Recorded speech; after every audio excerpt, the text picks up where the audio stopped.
बिस्मिल्लाहिर्रहमानिर्रहीम। अस्सलाम वालेकुम व्यूअर्स, उम्मीद करती हूँ आप सब खैरियत से होंगे। आपको अपने चैनल में सीना में वेलकम कहती हूँ। तो क्लास हम लोगों का class 10 maths in text book board chapter number 20 theory of quadratic equation continue है, जिसकी आज हम एक्सरसाइज 20.5 का क्वेश्चन नंबर 2 स्टार्ट करने जा रहे हैं। इससे पहले क्वेश्चन नंबर 1 कंप्लीट करवा चुकी हूँ। जिन लोगों ने कंप्लीट नहीं किया वो मेरे चैनल की प्लेलिस्ट से जाकर कंप्लीट कर सकते हैं। इसके अलावा उस प्लेलिस्ट का लिंक आपकी वीडियो के डिस्क्रिप्शन में भी मौजूद है, आप वहां से क्लिक करके भी कंप्लीट कर सकते हैं। तो चलिए फिर स्टार्ट करते हैं आज एक्सरसाइज 20.5 का क्वेश्चन नंबर 2। जी, क्वेश्चन नंबर 2 में हमसे कह रहे हैं कि if alpha beta are the roots of the equation 6x square minus 3x plus 1 is equal to 0 form the equation whose roots are. देखिए यहाँ पर पहले तो हमें अल्फा बीटा जो है वो इस इक्वेशन के रूट्स बता दिए गए कि इस इक्वेशन के रूट्स अल्फा बीटा हैं। ठीक है, तो आगे हमसे कहा जा रहा है कि इक्वेशन आपने एक नई इक्वेशन फॉर्म करनी है जिसके रूट्स ये गिवन है। ठीक है ना, अब हमें जो इक्वेशन हमें जो फाइंड करनी है ना वो बेशक इसके रूट्स गिवन है। ठीक है ना, वही पहले वाला काम होगा जैसे हमने क्वेश्चन नंबर 1 में किया, लेकिन यहाँ पर हमें जो इक्वेशन गिवन है, ये जो दी हुई इक्वेशन, इसके रूट्स की हेल्प से हमें इसकी इक्वेशन फाइंड करनी है। ठीक है ना, तो सबसे पहले तो हम इस इक्वेशन को फॉलो कर लेते हैं। इस इक्वेशन के रूट्स हमें गिवन है जो कि अल्फा बीटा है। तो इन अल्फा बीटा की मदद से हम अल्फा प्लस बीटा और अल्फा बीटा मालूम कर लेते हैं, यानी कि sum of roots and product of root. तो चले फिर हम कंसीडर करते हैं पहले गिवन इक्वेशन को। लिखिएगा इफ, अभी हम पार्ट सॉल्व नहीं कर रहे हैं, जो इक्वेशन हमें गिवन है हम उसके अल्फा और बीटा जो है, अल्फा और बीटा को लेकर हम क्या फाइंड कर रहे हैं, sum of roots and product of roots. लिखिएगा if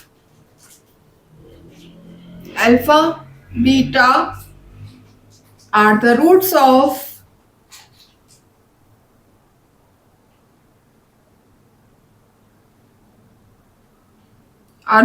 of the given equation क्या है मेरे पास, 6x square minus 3x plus 1 is equal to 0। ठीक है, ये तो मेरे पास इक्वेशन गिवन है। अब इस इक्वेशन में मुझे सम ऑफ रूट और प्रोडक्ट ऑफ रूट फाइंड करने के लिए क्या क्या रिक्वायर्ड होगा, ए बी सी, क्योंकि आपको पता है कि सम ऑफ रूट किसके इक्वल होता है। सम ऑफ रूट का मतलब है कि अल्फा प्लस बीटा, जो कि किसके इक्वल होता है, माइनस बी अपॉन ए के। और प्रोडक्ट ऑफ रूट का मतलब है कि हम अल्फा बीटा को क्या कर देंगे, मल्टीप्लाई, क्योंकि प्रोडक्ट का मतलब ही क्या होता है, मल्टीप्लाई। तो अल्फा बीटा जो है वो किसके इक्वल है, सी अपॉन ए के। ठीक है, ये हमें फाइंड करना है। तो जाहिर है हमें ए बी सी की वैल्यू पता होंगी, तभी हम यहाँ पर पुट करके sum of root and product of root find कर सकते हैं। तो इस इक्वेशन की हेल्प से हम फाइंड कर लेते हैं ए बी सी। तो लिखिएगा हियर जी। तो अब हम फाइंड कर लेते हैं ए। एक्स स्क्वायर से पहले वाली टर्म मेरी क्या होती है, ए होती है, ये मेरी ए है। ए क्या है, 6। ठीक है, इसी तरह से जो x से पहले वाली टर्म होती है वो क्या होती है, b होती है, -3। ठीक है, इसी तरह से c क्या होती है, जो इसके साथ कोई वेरिएबल नहीं होता, लास्ट में जो लिखी होती है टर्म, यानी इज इक्वल टू 0, और उससे पहले वाली टर्म जो हमारी लिखी होती है वो हमारी क्या होती है, c। तो यहाँ पर c मेरा हो जाएगा +1। देखिए एबीसी मुझे पता चल चुका है। अब मैं यहाँ पर इजीली अपने फॉर्मूले में वैल्यूज को पुट करके sum of root and product of root find कर सकती हूँ। तो देखिए यहाँ पर माइनस बी अपॉन ए है। अगर हम सम ऑफ रूट फाइंड करते हैं तो पुट कर देते हैं alpha plus beta is equal to, अब देखिए ये तो है माइनस का साइन फॉर्मूले का, और ये माइनस साइन जो 3 के साथ मौजूद है ये हम कॉपी कर रहे हैं, ये देख सकते हैं। ठीक है, उसके बाद ए की वैल्यू है नीचे 6, alpha plus beta is equal to minus minus plus हो जाएगा 3 अपॉन 6, 3 1 जा 3, 3 2 जा 6। अल्फा प्लस बीटा की वैल्यू मेरे पास क्या आ चुकी है, 1 अपॉन 2। ठीक है, इसी तरह से अब हम प्रोडक्ट ऑफ रूट फाइंड कर लेते हैं। तो प्रोडक्ट ऑफ रूट इक्वल होता है alpha beta is equal to C upon A. तो सी मेरे पास क्या है 1 और ए किसके इक्वल है 6 के। तो अल्फा बीटा की वैल्यू यहाँ पर आ चुकी है 6। तो क्लास आप देख सकते हैं जो हमारे पास इक्वेशन गिवन थी उसमें sum of root and product of root हमने फाइंड कर लिया है। अब हम अपने पार्ट की तरफ आ जाते हैं जो हमें पार्ट गिवन है। जी तो क्लास आपने देखा कि जो इक्वेशन हमें गिवन थी उसके रूट्स हमने फाइंड कर लिए हैं दोनों, सम ऑफ रूट भी एंड प्रोडक्ट ऑफ रूट भी। अब हम आ जाते हैं अपने पार्ट की तरफ जिसमें ये हमसे कह रहे हैं कि form the equation whose roots are. इसके रूट्स हमें गिवन है और अब हमें इसकी इक्वेशन फाइंड करनी है। ठीक है, तो इक्वेशन बिल्कुल उसी तरीके से फाइंड करेंगे जैसे हमने पार्ट 1 में किया था, सॉरी क्वेश्चन नंबर 1 में हमने किया था। ठीक है, क्वेश्चन नंबर 1 में भी इसी तरह से हमें रूट्स गिवन होते थे और हम उसकी इक्वेशन बनाते थे। सो सेम अब उसी तरीके से होगा। ठीक है, उस जैसे ही है, बस थोड़ी सी एडिशन इन्होंने ये कर दी कि यहाँ पर इक्वेशन भी डाल दी और उसकी हेल्प से हम इसकी इक्वेशन फाइंड करेंगे। जी तो अब देखिएगा यहाँ पर हम सेंटेंस लिखेंगे the roots of the given equation, sorry required equation. अब इक्वेशन गिवन नहीं है, क्या है, रिक्वायर्ड है, वो हमें इक्वेशन फाइंड करनी है। तो यहाँ पर हम लिखेंगे the roots of the required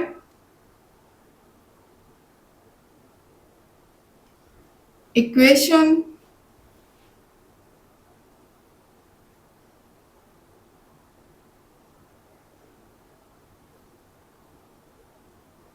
are कौन कौन से हैं, 2 अल्फा प्लस 1,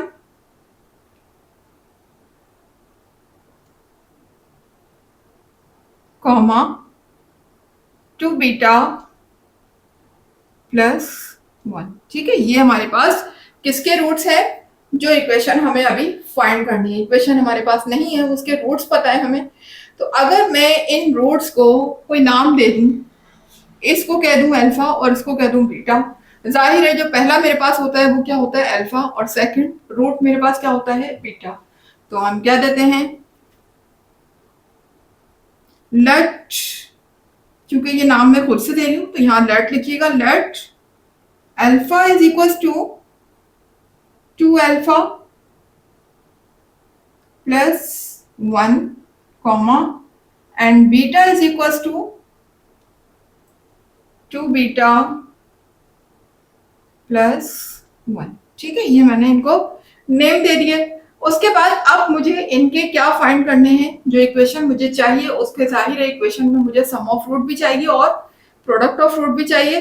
तो फाइंड कर लेते हैं सम ऑफ रूट एंड अब ये आप कहेंगे कि मैं सभी तो हमने सम ऑफ रूट, तो ये सम ऑफ रूट हमने फाइंड किए थे वो इक्वेशन जो हमारे पास गिवन थी।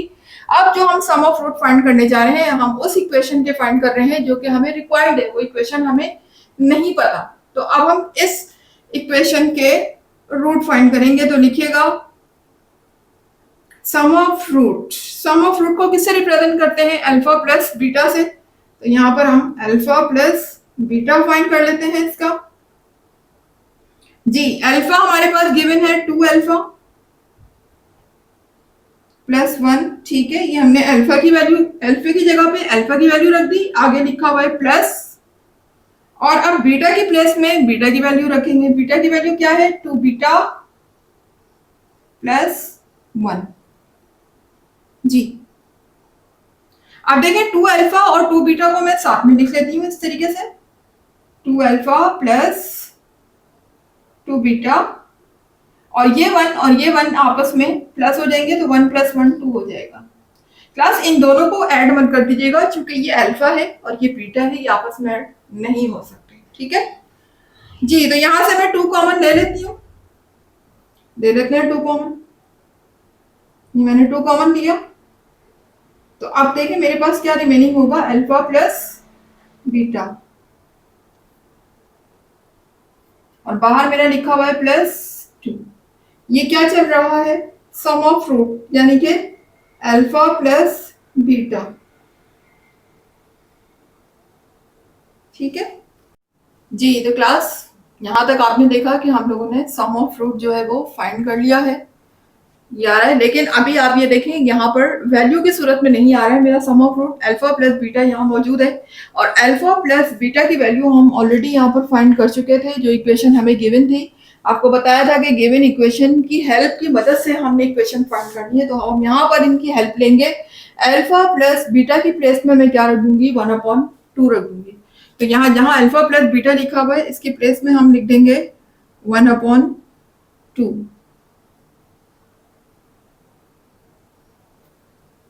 लेकिन पहले एक सेंटेंस लिख दें तो ज्यादा अच्छा है, ठीक है, डायरेक्ट नहीं लिखें, यहाँ पर लिख दें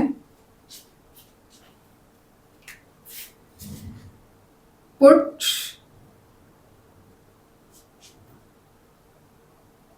the value of alpha plus beta. ठीक है, यहाँ पर हम अल्फा प्लस बीटा की वैल्यू रखने जा रहे हैं, तो ये हो जाएगा alpha plus beta is equal to alpha plus beta की प्लेस में अब हम रख देते हैं 1/2।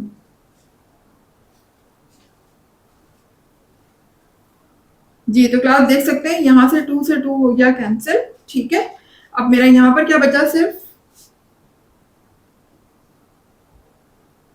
यहाँ मेरा रह गया है 1। ठीक है ना, 2 से 2 तो कैंसिल हो गया और आगे क्या लिखा हुआ है +2।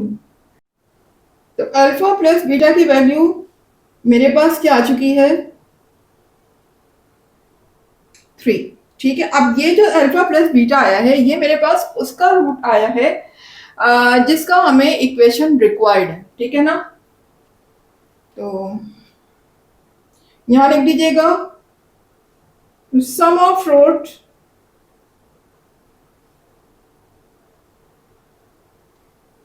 of the required equation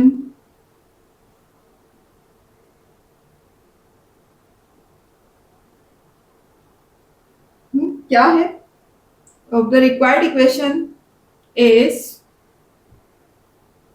alpha plus beta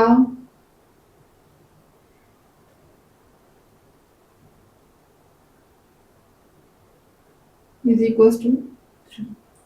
ये देखें यहाँ पर sum of root required equation का हमने निकाल लिया है। जाहिर है कि अब इसी का हम रिक्वायर्ड इक्वेशन का प्रोडक्ट ऑफ रूट भी फाइंड करेंगे, तो फाइंड कर लेते हैं फिर।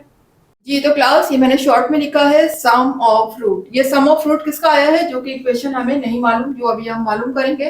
रिक्वायर्ड इक्वेशन का सम ऑफ रूट हम फाइंड कर चुके हैं, अब हम उसका प्रोडक्ट ऑफ रूट फाइंड करने जा रहे हैं। तो प्रोडक्ट ऑफ रूट किसके इक्वल होता है,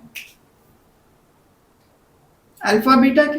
ठीक है, ये अल्फा बीटा के इक्वल होता है प्रोडक्ट ऑफ रूट। और आपको पता है कि इसके अल्फा बीटा क्या सपोज किए थे मैंने, ये अल्फा था ये बीटा था, यही था ना।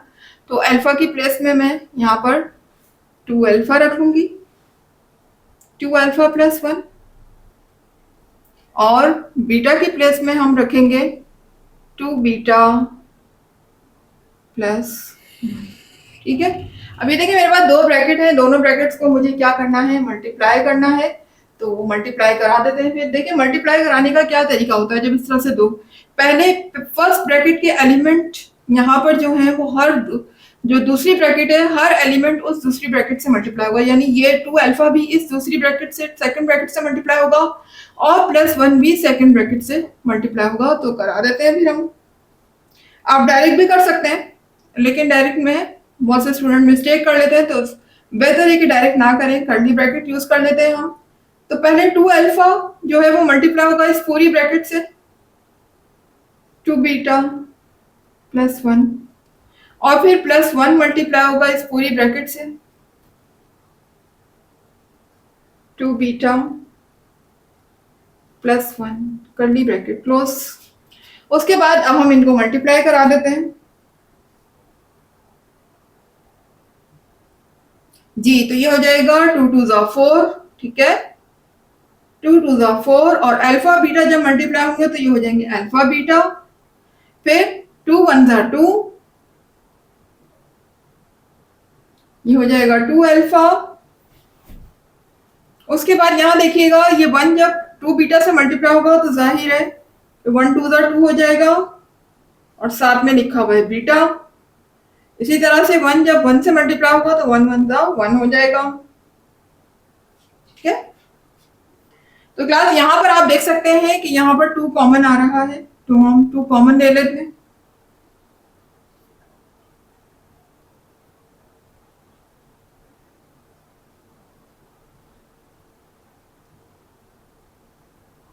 कॉमन मैंने लिया तो अंदर रिमेनिंग मेरे पास क्या होगा, alpha plus beta plus 1 curly bracket close. ठीक है, अब देखें यहाँ पर मेरे पास अल्फा बीटा भी आ चुका है और अल्फा प्लस बीटा भी आ चुका है।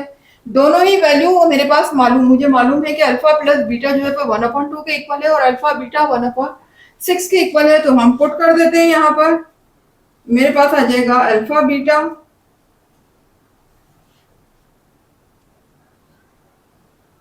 जी, अल्फा बीटा की प्लेस में मैं रखने जा रही हूँ 1/6 जो कि आपके सामने लिखा हुआ है। ये मैंने यहाँ पर 1/6 रख दिया। इसी तरह से यहाँ देखिएगा +2 लिखा हुआ है और अल्फा प्लस बीटा मेरे पास इक्वल है 1/2 के +1 जी। तो क्लास अब आप देख सकते हैं यहाँ पर 2 से कैंसिल हो रहे हैं, 4 और 6 दोनों ही 2 के टेबल में आते हैं। तो 2 2 4, 2 3 6। इसी तरह से यहाँ भी देख सकते हैं 2 से 2 कैंसिल हो गया। अब देखिए 2 को 1 से मल्टीप्लाई करेंगे तो ये हो जाएगा 2 1 2। ठीक है, और अपॉन में क्या लिखा हुआ है 3, 2/3 हो गया। यहाँ पर क्या लिखा हुआ है +1। अब जाहिर है कि 2 से 2 कैंसिल हो गया तो यहाँ पर सिर्फ 1 रह गया, आगे भी क्या लिखा हुआ है 1। ठीक है, ब्रैकेट लगाने की जरूरत नहीं है। इस 1 को और इस 1 को हम प्लस कर लेते हैं तो ये हो जाएगा 2/3 और 1 + 1 हो जाएगा 2 जी। तो क्लास अब आप देख सकते हैं हमारे पास दो नंबर है, एक फ्रैक्शन में है एक होल में है। तो जब फ्रैक्शन में आ जाता है और बीच में प्लस साइन आता है तो जाहिर है कि उसकी सॉल्यूशन सिर्फ और सिर्फ कैसे मुमकिन है, एलसीएम। एलसीएम में देखिए डिनोमिनेटर में यहाँ तो 3 लिखा हुआ है लेकिन यहाँ डिनोमिनेटर में कुछ नहीं है तो क्या है फिर 1। ठीक है, तो अगर हम डिनोमिनेटर का एलसीएम लेंगे, क्योंकि एलसीएम लिया ही डिनोमिनेटर का जाता है, तो 3 और 1 का एलसीएम लेंगे तो जाहिर है क्या आएगा, मेरे पास 3 आएगा। ये मैंने 3 एलसीएम ले लिया। ठीक है, अब यहाँ पे मुझे करना क्या है, 3 का टेबल पढ़ना है। 3 का टेबल इतना पढ़ना है कि मुझे 3 मिल जाए। ठीक है ना, तो पढ़ लेते हैं फिर हम 3 का टेबल। 3 1 3। 3 को कितने टाइम पढ़ेंगे, 1 टाइम। मैं लिख भी देती हूँ यहाँ पर, 3 को मुझे पढ़ना है 1 टाइम। ठीक है, तो अगर मैंने 3 को 1 टाइम पढ़ा है तो इसके न्यूमिनेटर को भी मैं 1 टाइम ही पढ़ूंगी इस तरीके से। ठीक है, इसी तरह से यहाँ देखिएगा इसके फ्रैक्शन में 1 लिखा हुआ है, 1 को मुझे इतना पढ़ना है कि मुझे 3 मिल जाए, यानी 1 का टेबल मुझे इतना पढ़ना है कि 3 मिल जाए, तो 1 3 3 हो जाएगा। ठीक है, अगर मैंने 1 को 3 टाइम पढ़ा है तो इसका न्यूमिनेटर भी 3 टाइम ही पढ़ा जाएगा, यानी मैं इसको 3 से भी क्या मल्टीप्लाई करूंगी। ठीक है, तो देखें यहाँ पर जब मैंने 2 को 1 से मल्टीप्लाई किया तो ये तो हो जाएगा 2 1 2 हो जाएगा। इसी तरह से जब मैं 2 को 3 से मल्टीप्लाई करूंगी तो 2 3 6 हो जाएगा। ठीक है, अब देखिएगा यहाँ पर 2 + 6 कितना हो जाएगा, 8। तो अल्फा बीटा की वैल्यू मुझे यहाँ पर क्या मिल जाएगी, सॉरी 8 लिखना था, 8/3। ये मेरे पास अल्फा बीटा की वैल्यू आ गई है। तो ये जो अल्फा बीटा मेरे पास आया है, ये किसका अल्फा बीटा आया है, प्रोडक्ट ऑफ फ्रूट आया ना। ये प्रोडक्ट ऑफ फ्रूट किसका है, जिसकी हमें इक्वेशन अभी फाइंड करनी है। हमारे पास वो इक्वेशन अभी नहीं आई है, उसका हमने प्रोडक्ट ऑफ फ्रूट फाइंड कर लिया। तो जी, तो क्लास जो इक्वेशन हमें रिक्वायर्ड है, जो इक्वेशन हमें फाइंड करनी है, उसके हम सम ऑफ फ्रूट भी फाइंड कर चुके हैं और प्रोडक्ट ऑफ फ्रूट भी फाइंड कर चुके हैं। Now we are going to find the required equation. अब हम वो इक्वेशन फाइंड कर लेते हैं। तो लिख दीजिएगा, द रिक्वायर्ड इक्वेशन इज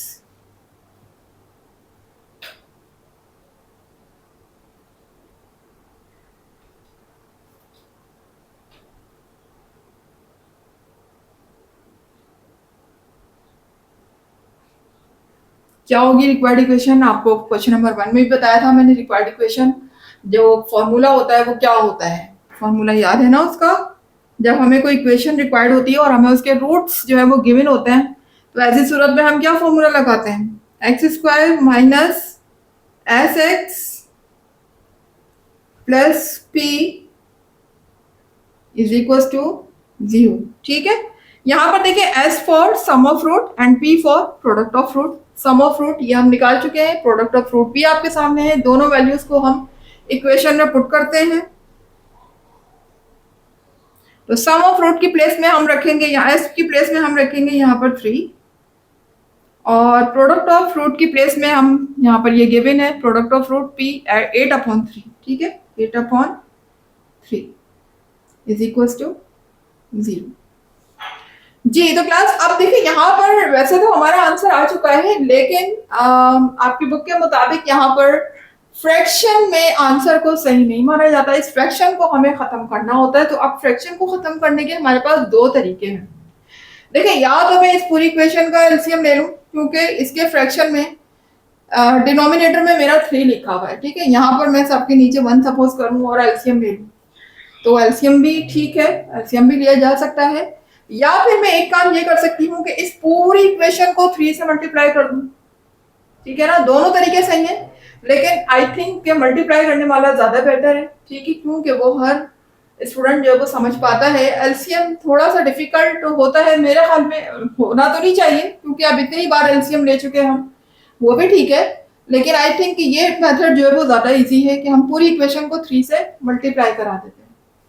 तो लिख दीजिएगा मल्टीप्लाई होल इक्वेशन बाय 3।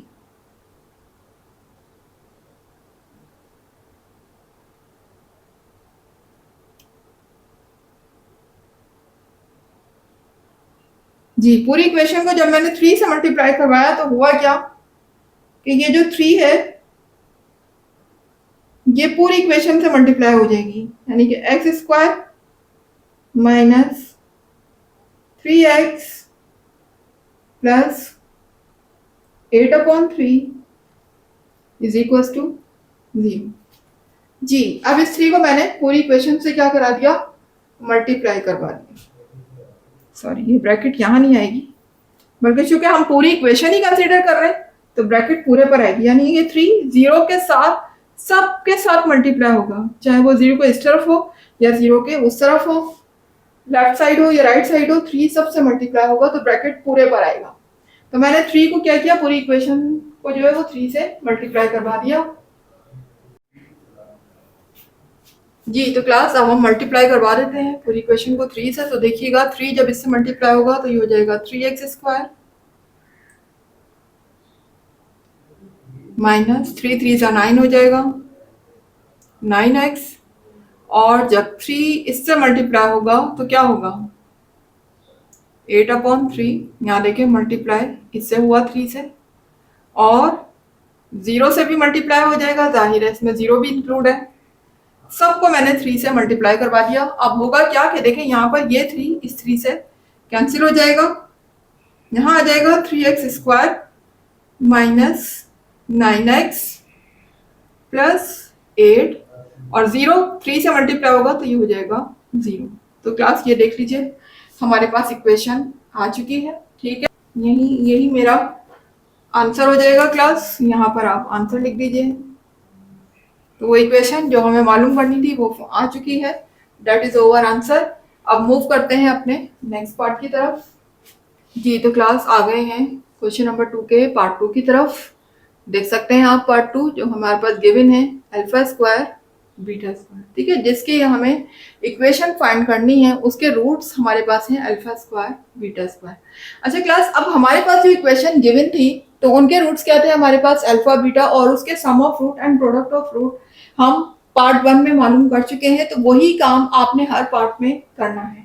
यानी जब आप पार्ट 2 करें तो वो काम जो हम पार्ट 1 में हमने किया था कि हमने इक्वेशन उतारी थी और उसको ए बी सी हमने अलग अलग फाइंड किए थे, और फिर यहाँ पर सम ऑफ फ्रूट और प्रोडक्ट ऑफ फ्रूट हमने दी हुई इक्वेशन या गिवन इक्वेशन के फाइंड कर लिए थे। तो सेम यही काम आपने हर पार्ट के लिए करना है, ठीक है। मेरे पास तो बोर्ड है तो जाहिर है मेरे पास तो लिखा हुआ है, लेकिन आप जो कि रजिस्टर में काम करेंगे तो हर बार नए तरीके से नए सिरे से आपको करना होगा।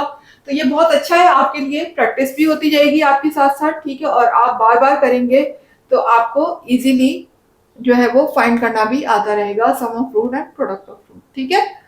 तो क्लास अब देखिए यहाँ पर पार्ट 2 है और हमें इसके फाइंड करने हैं इक्वेशन, ठीक है, यहाँ में जो है रूट्स हमें यहाँ पर गिवन है, तो हम लिख लेते हैं the roots of the required equation are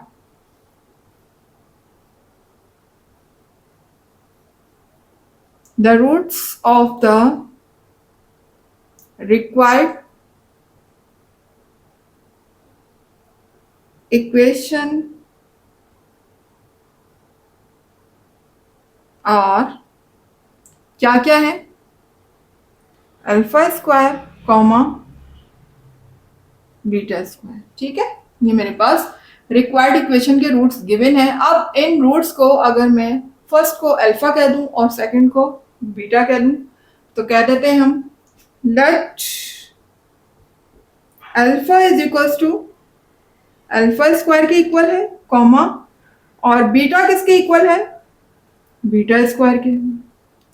ठीक है, तो ये दोनों हमें पता चल गए। अब मैं इस जो इक्वेशन हमें चाहिए जो रिक्वायर्ड है उसके मैं sum of root and product of root find कर लेती हूँ, जो कि मुझे अल्फा भी पता चल चुका है, बीटा भी पता चल चुका है उसका। तो फिर हम उसके sum of root and product of root find कर लेते हैं।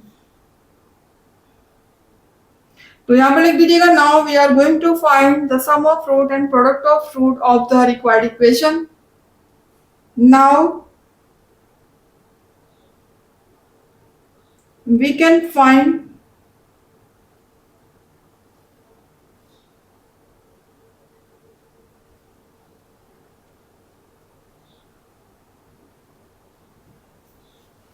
sum of root and product of root of the required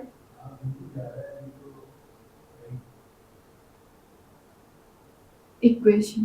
ठीक है, रिक्वायर्ड जो इक्वेशन हमें चाहिए उसके हम sum of root and product of root find करने जा रहे हैं। ठीक है, तो देखिए सम ऑफ रूट जो है वो मेरा क्या होता है, आपको पता है सम ऑफ रूट इक्वल होता है अल्फा प्लस बीटा के। तो हम उसका अल्फा प्लस बीटा फाइंड कर लेते हैं सबसे पहले। तो अल्फा की वैल्यू यहाँ पर क्या दी हुई है, अल्फा स्क्वायर। हम अल्फा की प्लेस में अल्फा स्क्वायर लिख लेते हैं और बीटा की वैल्यू यहाँ पर क्या गिवन है, बीटा स्क्वायर प्लस यहाँ पर हम बीटा स्क्वायर लिख लेते हैं।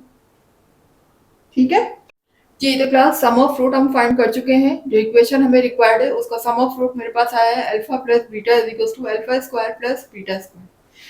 देखिए क्लास, अब यहाँ पर जो मेरे पास वैल्यू आ रही है वो alpha square plus beta square की सूरत में आ रही है, जबकि मेरे पास जो यहाँ पर वैल्यू निकल कर आई हुई है वो किसकी है, अल्फा प्लस बीटा की। ठीक है, तो इसको अल्फा प्लस बीटा में लाने के लिए मैं क्या करूंगी, इसकी वैल्यू फाइंड करूंगी सबसे पहले alpha square plus beta square. तो उसके लिए मुझे एक फॉर्मूला यूज करना होगा जो कि है a plus b whole square का। ठीक है ना, सबको पता है वो फॉर्मूला, बड़ा जाना पहचाना है, लिख देती हूँ। a plus b whole square equal होता है a स्क्वायर प्लस 2ab प्लस बी स्क्वायर। ठीक है, ये मेरा फॉर्मूला है। तो हमारे पास चूंकि ए बी की फॉर्म में नहीं है, हमारे पास किस फॉर्म में है, अल्फा बीटा की फॉर्म में है क्वेश्चन। तो मैं ए की प्लेस में अल्फा और बी की प्लेस में बीटा पुट कर लेती हूँ, यानी मैं इसी फॉर्मूले को अल्फा बीटा में कन्वर्ट कर लेती हूँ। तो ए की प्लेस में आ जाएगा अल्फा और बी की प्लेस में आ जाएगा बीटा। अल्फा प्लस बीटा का होल स्क्वायर इक्वल हो जाएगा alpha square plus 2 alpha beta plus beta square. ठीक है, यहाँ पर मैंने इसको कन्वर्ट कर लिया। अब जरा देखिएगा क्लास, अगर मैं यहाँ से प्लस 2 अल्फा बीटा को उठा के इधर ले आऊं लेफ्ट साइड पे, तो यहाँ पर क्या रह जाएगा, alpha square plus beta square रह जाएगा। और ये वैल्यू जो यहाँ प्लस की है यहाँ शिफ्ट होने के बाद ये किसकी हो जाएगी, माइनस की हो जाएगी। तो अल्फा प्लस बीटा का होल स्क्वायर ये यहाँ शिफ्ट होगा तो माइनस 2 अल्फा बीटा हो जाएगा और इज इक्वल टू के इस तरफ मेरा क्या रह जाएगा, alpha square plus beta square. ठीक है, अब देखिए alpha square plus beta square की वैल्यू मेरे पास ये आ तो चुकी है, लेकिन बस इतना है कि ये राइट पे लिखी हुई है, ये लेफ्ट पे लिखी हुई है। तो आपको पता है कि जिसकी हम वैल्यू फाइंड कर रहे होते हैं, यहाँ फाइंड किसकी कर रहे हैं, value alpha square plus beta square की वैल्यू फाइंड कर रहे हैं ना। तो हम इसको क्या करते हैं, लेफ्ट पे कर लेते हैं और इस लेफ्ट पे लिखी हुई चीज को हम शिफ्ट कर देते हैं राइट पर, बस इतना कर लेते हैं। तो alpha square plus beta square equal हो जाएगा अल्फा प्लस बीटा का whole square minus 2 alpha beta. ठीक है, ये मेरे पास वैल्यू निकल कर आ चुकी है alpha square plus beta square की। अब हम इसको चलो इसको मैं इक्वेशन 1 का नाम दे देती हूँ। यहाँ अब मैं इस alpha square plus beta square को इस वाली इक्वेशन में पुट करने जा रही हूँ, तो पुट कर लेते हैं फिर। जी तो क्लास अब मैं इस वैल्यू को इस इक्वेशन में पुट करने जा रही हूँ, तो यहाँ लिख दीजिएगा put the value of alpha square plus beta square in equation 1, यही कह देते हैं, इक्वेशन 1 में रखने जा रहे हैं हम।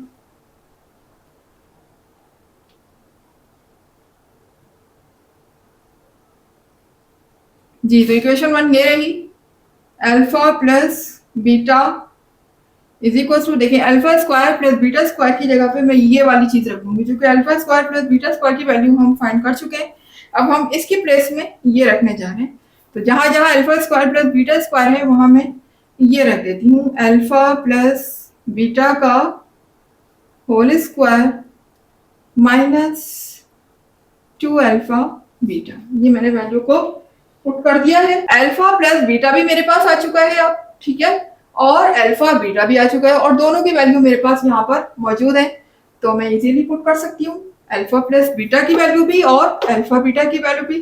तो लिख दीजिएगा put alpha plus beta and alpha beta, put the values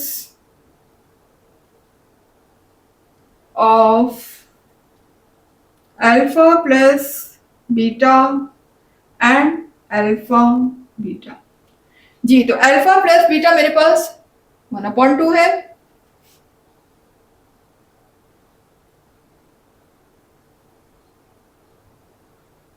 तो मैंने यहां पर रखा 1/2 और ऊपर लगा हुआ है इसके होल स्क्वायर, तो यहां भी होल स्क्वायर आ जाएगा माइनस 2 अल्फा बीटा की जगह पे जब मैं रखूंगी 1/6, तो यहाँ देखिएगा अल्फा बीटा की प्लेस में हम रख देते हैं 1/6, ठीक है। तो देखिएगा यहाँ पर क्या होगा, ये स्क्वायर जो है 1 पे भी अप्लाई होगा और 2 पे भी अप्लाई होगा, तो अगर 1 पे अप्लाई होगा तो ये हो जाएगा 1 1 सा 1,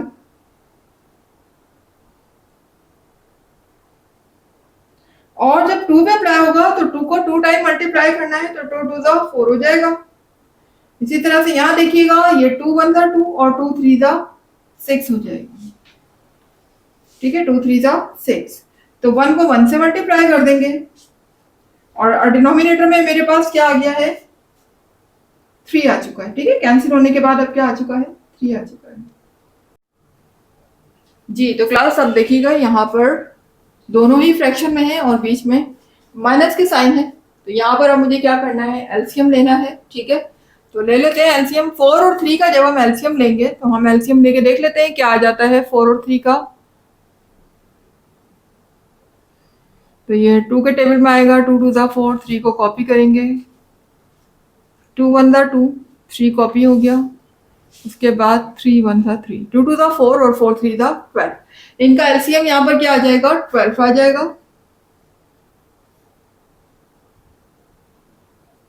लाइन लगाएंगे हम लंबी सी और उसके नीचे लिख देंगे 12, ठीक है।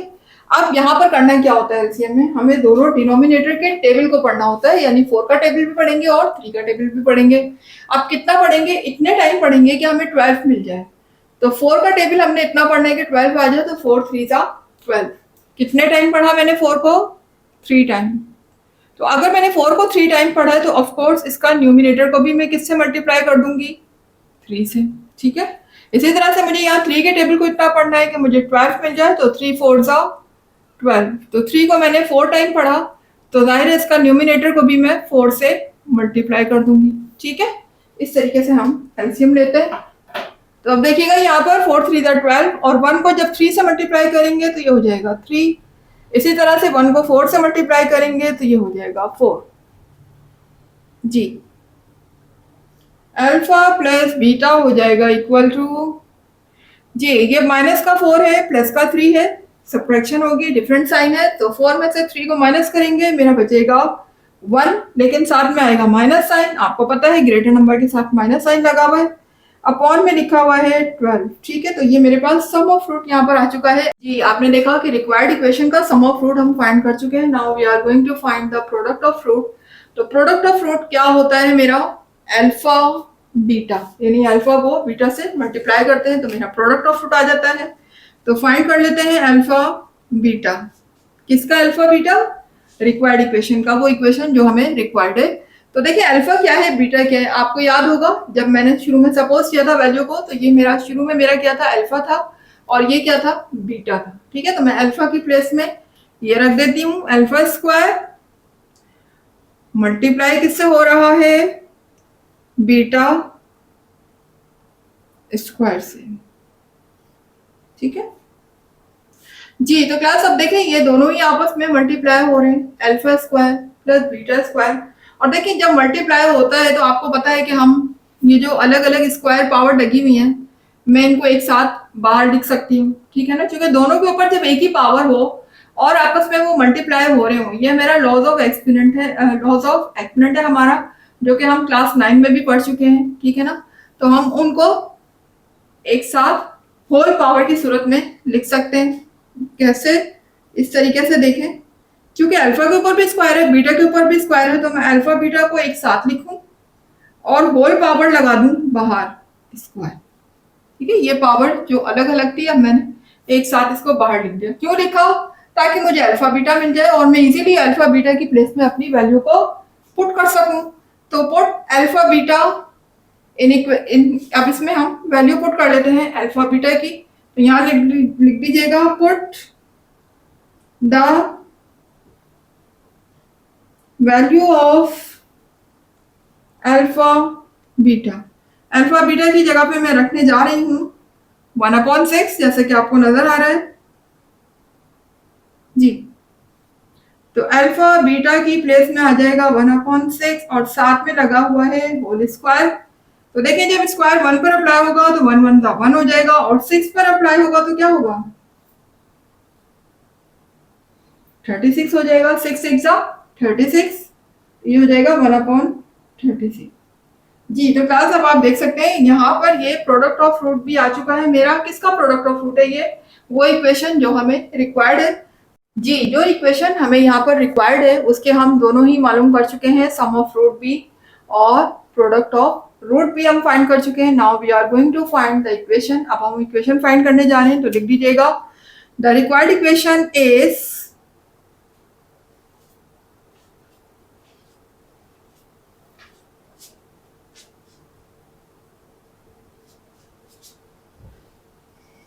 जी। क्या है फॉर्मूला, आपको याद होना चाहिए। ठीक है, x square minus s x plus p is equal to 0।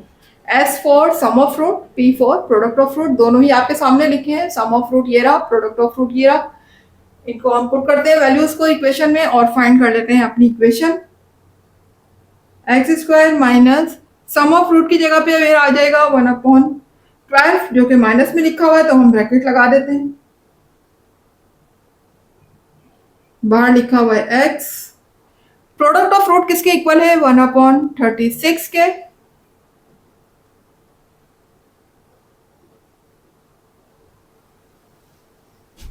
ठीक है, और आगे लिखा हुआ है इज इक्वल टू 0 जी। तो देखिए यहां ये माइनस माइनस प्लस हो जाएगा,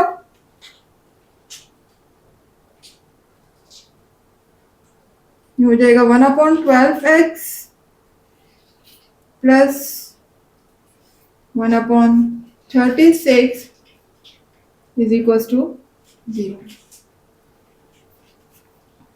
जी।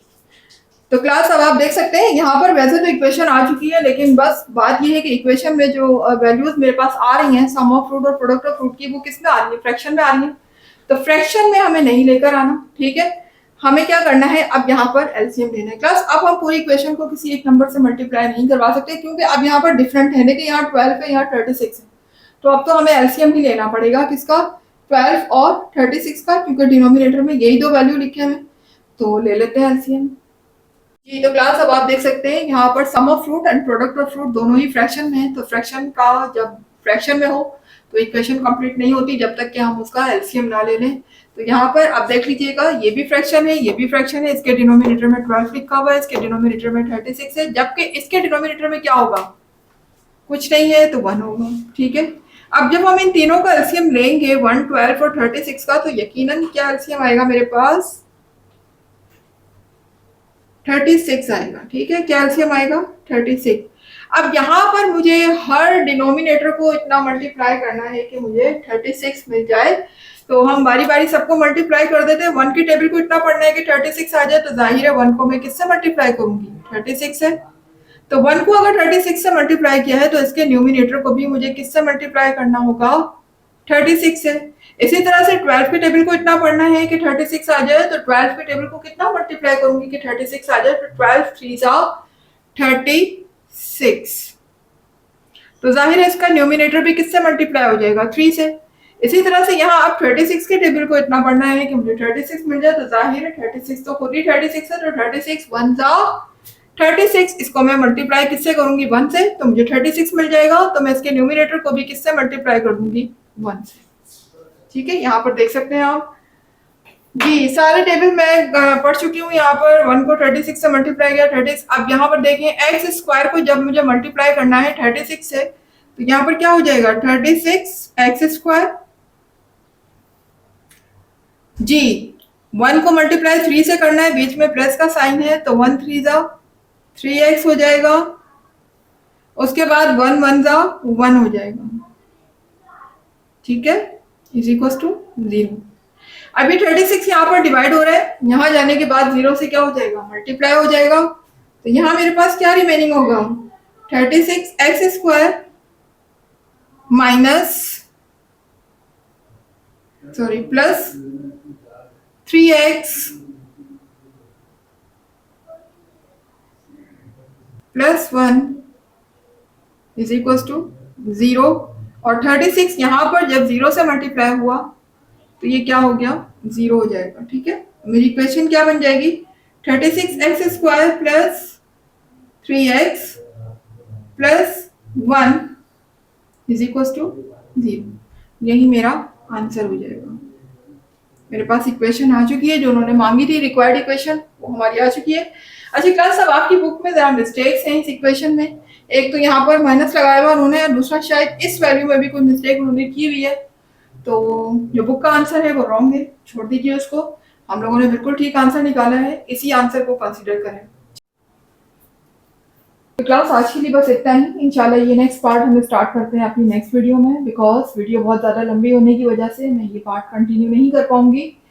तो बस जाने से पहले एक ही बात कहूँगी कि क्लास अगर वीडियो पसंद आई है, आपके कॉन्सेप्ट क्लियर हुए हैं और आपने कुछ सीखा है मेरी वीडियो से, तो फिर मेरी वीडियो को लाइक ज़रूर कीजिएगा, चैनल को सब्सक्राइब करके बेल आइकन को हिट कीजिएगा, ताकि हर नई आने वाली वीडियो को नोटिफिकेशन आपको टाइम पर मिलता रहे। इसके अलावा जितना भी ज़्यादा हो सके वीडियोस को शेयर लाजमी क्या करें, और हाँ, अपने कमेंट ज़रूर दिया करें।